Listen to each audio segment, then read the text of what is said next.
আমি বারে বারে বলছি যে আমরা যদি গভীর সমুদ্র বন্দর করে দিই তাহলে সারা দুনিয়ার জাহাজ আমাদের বন্দরে ভিড়তে হবে।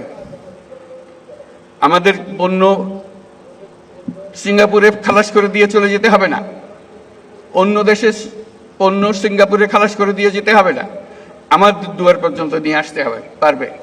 এবং অন্যান্য দেশের যারা সুযোগ দিতে পারবে না তাদের পণ্য এখানে দিয়ে যাবে, আমাদের এখান থেকে তারা নিয়ে যাবে। কাজে একটা বিরাট সুযোগ। আর বঙ্গোপসাগরে মাছেরও তো একটা বিষয় আছে।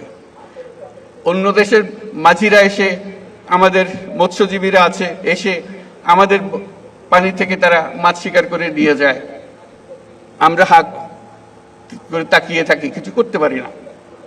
আমাদের মাছ দিয়ে যায়, আমরা আমাদের মাছ ঘরে আনতে পারি না। এটার থেকে তো আমাদের উদ্ধার পেতে হবে। সেই বঙ্গোপসাগরকে মিলিয়ে, তার উপকূলকে মিলিয়ে আমরা সমস্ত বাংলাদেশ পরিবর্তন করে ফেলতে পারি। আমাদের পরিকল্পনায় যদি আমরা মাতারবাড়ি,